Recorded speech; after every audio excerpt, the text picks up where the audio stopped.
नमस्कार। आप सभी का इस कथा पटल पर हार्दिक स्वागत है और इस अंक में लेकर आई हूँ आपके लिए हरिशंकर परसाई जी की रचना भोला राम का जीव। हरिशंकर परसाई जी हिंदी के सशक्त व्यंग्य कथाकार हैं, जिन्होंने व्यंग्य विधा को एक साहित्यिक गरिमा प्रदान की।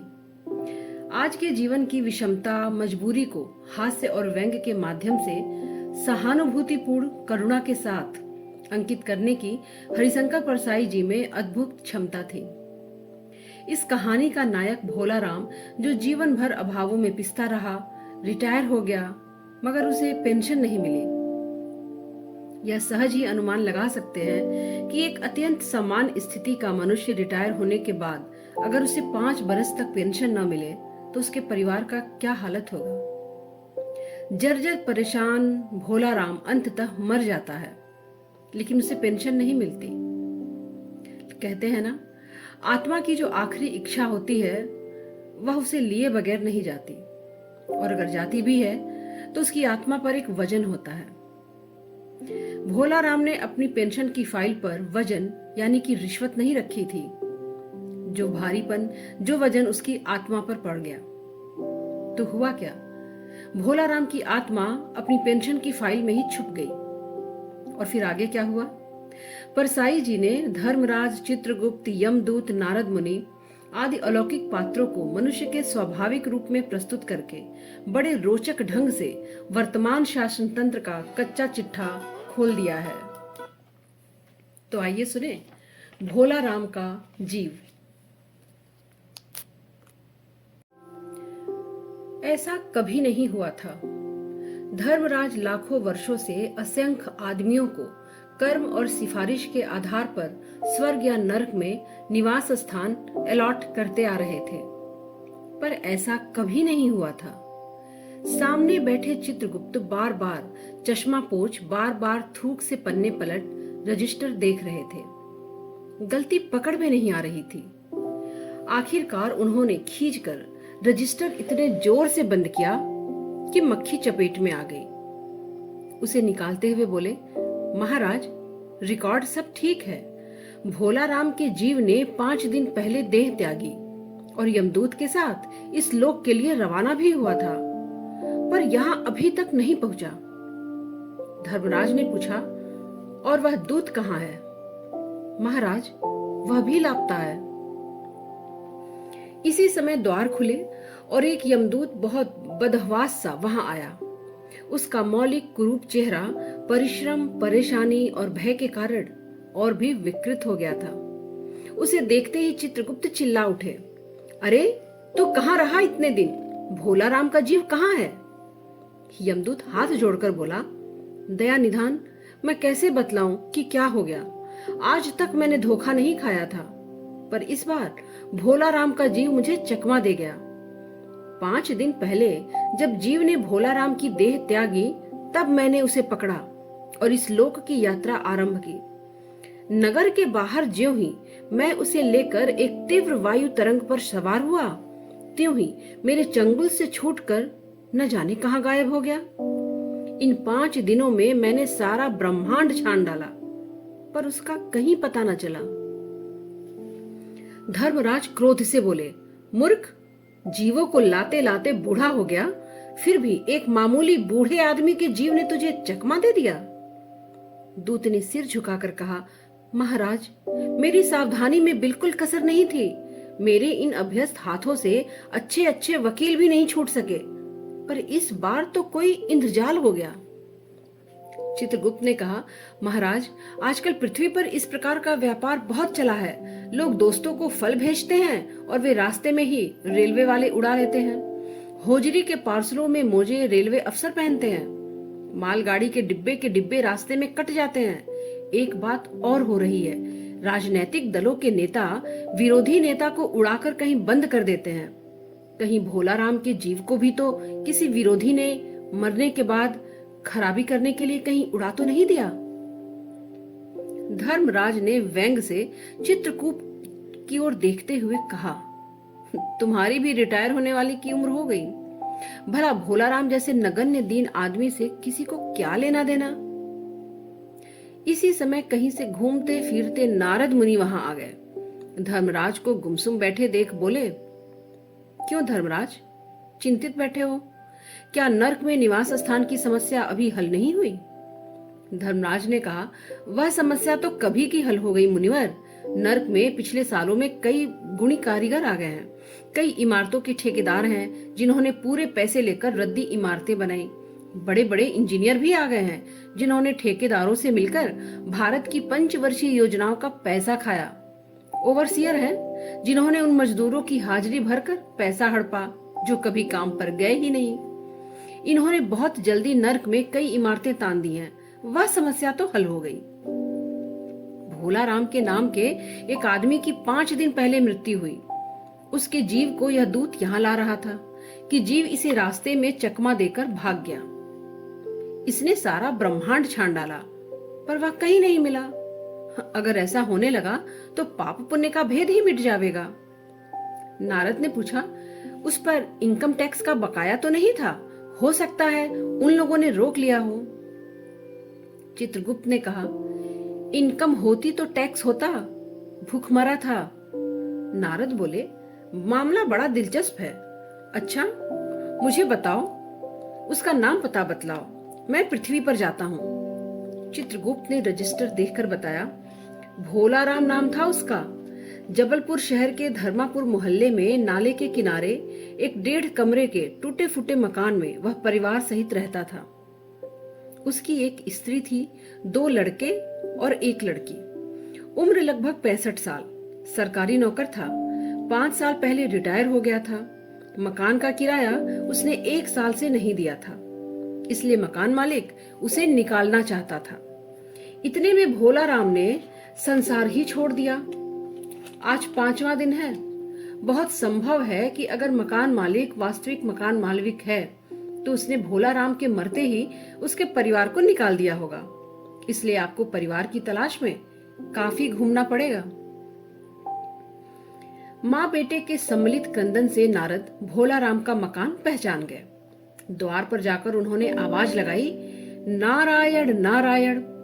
लड़की ने देखकर कहा, आगे जाओ महाराज। नारद ने कहा, मुझे भिक्षा नहीं चाहिए, मुझे भोला राम के बारे में कुछ पूछताछ करनी है। अपनी माँ को जरा बाहर भेजो बेटी। भोला राम की पत्नी बाहर आई। नारद ने कहा, माता, भोला राम को क्या बीमारी थी? क्या बताऊं, गरीबी की बीमारी थी। 5 साल हो गए पेंशन पर बैठे, पर पेंशन अभी तक नहीं मिली। हर 10-15 दिन में एक दरख्वास्त देते थे, पर वहां से या तो जवाब ही नहीं आता था, और आता तो यही कि तुम्हारे पेंशन के मामले पर विचार हो रहा है। 5 सालों में मेरे सब गहने बेचकर हम लोग खा गए, फिर बर्तन बिके, अब कुछ नहीं बचा था। फाके होने लगे थे। चिंता में घुलते घुलते और भूख से मरते मरते उन्होंने एक दिन दम तोड़ ही दिया। नारद ने कहा, क्या करोगी माँ, उनकी इतनी ही उम्र थी। ऐसा तो मत कहो महाराज, उम्र तो बहुत थी। 50-60 रुपया महीना पेंशन मिलती तो कुछ और काम करके गुजारा हो जाता, पर क्या करें, 5 साल नौकरी से बैठे हो गए और अभी तक एक कौड़ी नहीं मिली। दुख की कथा सुनने की फुर्सत नारद को थी नहीं। वह अपने मुद्दे पर आए, तो माँ यह बताओ कि यहाँ किसी से उनका विशेष प्रेम था जिससे उनका जी लगा हो? पत्नी बोली, लगाव तो महाराज बाल बच्चों से ही होता है। नहीं नहीं, परिवार के बाहर भी हो सकता है। मेरा मतलब है कोई स्त्री। स्त्री ने गुर्रा कर नारद की ओर देखा। बोली, बको मत महाराज, साधु हो, कोई लुच्चे लफंगे नहीं हो। जिंदगी भर उन्होंने किसी दूसरी स्त्री को आंख उठाकर नहीं देखा। नारद हंसकर बोले, हाँ, तुम्हारा सोचना ठीक है। यही भ्रम अच्छी गृहस्थी का आधार है। अच्छा माता, मैं चला। व्यंग समझने की असमर्थता ने नारद को सती के क्रोध की ज्वाला से बचा लिया। स्त्री ने कहा, महाराज, आप तो साधु हैं, सिद्ध पुरुष हैं, कुछ ऐसा नहीं कर सकते कि उनकी रुकी हुई पेंशन मिल जाए और इन बच्चों का पेट कुछ दिन भर जाए? नारद को दया आ गई। वह कहने लगे, साधुओं की बात कौन मानता है? मेरा यहाँ कोई मठ तो है नहीं, फिर भी मैं सरकारी दफ्तर जाऊंगा और कोशिश करूंगा। वहां से चलकर नारद सरकारी दफ्तर में पहुंचे। वहां पहले कमरे में बैठे बाबू से उन्होंने भोला राम के केस के बारे में बात की। उस बाबू ने उन्हें ध्यानपूर्वक देखा और बोला, भोला राम ने दरख्वास्तें तो भेजी थी, पर उन पर वजन नहीं रखा था, इसलिए कहीं उड़ गई होगी। नारद ने कहा, भाई ये बहुत से पेपर वेट तो रखे हैं, इन्हें क्यों नहीं रख दिया? बाबू हंसा, आप साधु हैं, आपको दुनियादारी समझ में नहीं आती। दरख्वास्तें पेपर वेट से नहीं दबती। खैर, आप उस कमरे में बैठे बाबू से मिल लीजिए। नारद उस बाबू के पास गए। उसने तीसरे के पास भेजा, तीसरे ने चौथे के पास, चौथे ने पांचवें के पास। जब नारद 25-30 बाबुओं और अफसरों के पास घूम आए, तब एक चपरासी ने कहा, महाराज, आप क्यों इस झंझट में पड़ गए? आप यदि साल भर भी यहाँ चक्कर लगाते रहे तो भी काम नहीं होगा। आप तो सीधे बड़े साहब से मिलिए, उन्हें खुश कर लिया तो अभी काम हो जाएगा। नारद बड़े साहब के कमरे में पहुंचे। बाहर चपरासी ऊँघ रहा था, इसलिए उन्हें किसी ने छेड़ा नहीं। उन्हें एकदम बिना विजिटिंग कार्ड के आया देख साहब बड़े नाराज हुए। बोले, इसे कोई मंदिर वंदिर समझ लिया है क्या? धड़धड़ाते हुए चले आए, चिट क्यों नहीं भेजी? नारद ने कहा, कैसे भेजता? चपरासी तो सो रहा है। साहब ने रौब से पूछा, क्या काम है? नारद ने भोला राम का पेंशन केस बतलाया। साहब बोले, आप हैं बैरागी, दफ्तरों के रीति रिवाज नहीं जानते। असल में भोला राम ने गलती की। भाई, यह भी एक मंदिर है, यहाँ भी दान पुण्य करना पड़ता है, भेंट चढ़ानी पड़ती है। आप भोला राम के आत्मीय मालूम होते हैं। भोला राम की दरख्वास्तें उड़ रही हैं, उन पर वजन रखिए। नारद ने सोचा, फिर यहाँ वजन की समस्या खड़ी हो गई। साहब बोले, भाई, सरकारी पैसे का मामला है, पेंशन का केस 20 दफ्तरों में जाता है, देर लग जाती है, हजारों बार एक ही बात को 1000 जगह लिखना पड़ता है, तब पक्की होती है। हाँ, जल्दी भी हो सकती है, मगर साहब रुके। नारद ने कहा, मगर क्या? साहब ने कुटिल मुस्कान के साथ कहा, मगर वजन चाहिए। आप समझे नहीं? जैसे आपकी यह सुंदर वीणा है, इसका भी वजन भोला राम की दरख्वास्त पर रखा जा सकता है। मेरी लड़की गाना बजाना सीखती है, यह मैं उसे दे दूंगा। साधुओं की वीणा तो बड़ी पवित्र होती है, लड़की जल्दी संगीत सीख गई तो उसकी शादी हो जाएगी। नारद अपनी वीणा छीनते देख जरा घबराए, पर फिर संभल कर उन्होंने वीणा टेबल पर रखकर कहा, यह लीजिए, और अब जरा जल्दी उसकी पेंशन का ऑर्डर निकाल दीजिए। साहब ने प्रसन्नता से उन्हें कुर्सी दी, वीणा को एक कोने में रखा और घंटी बजाई। चपरासी हाजिर हुआ। साहब ने हुक्म दिया, बड़े बाबू से भोला राम के केस की फाइल लाओ। थोड़ी देर बाद चपरासी भोला राम की 150 दरख्वास्तों से भरी फाइल लेकर आया। उसमें पेंशन के कागजात भी थे। साहब ने फाइल पर भोला राम का नाम देखा और निश्चिंत करने के लिए पूछा, क्या नाम बताया साधु जी आपने? नारद ने समझा कि साहब कुछ ऊंचा सुनता है, इसलिए जोर से बोले, भोला राम। सहसा फाइल में से आवाज आई, कौन पुकार रहा है मुझे? पोस्टमैन है क्या? पेंशन का ऑर्डर आ गया क्या? साहब डरकर कुर्सी से लुढ़क गए। नारद भी चौंके, पर दूसरे ही क्षण बात समझ गए। भोला राम, तुम क्या भोला राम के जीव हो? हाँ, आवाज आई। नारद ने कहा, मैं नारद हूं, मैं तुम्हें लेने आया हूं, चलो, स्वर्ग में तुम्हारा इंतजार हो रहा है। आवाज आई, मुझे नहीं जाना, मैं तो पेंशन की दरख्वास्तों में अटका हूं, यही मेरा मन लगा है, मैं अपनी दरख्वास्तें छोड़कर नहीं जा सकता।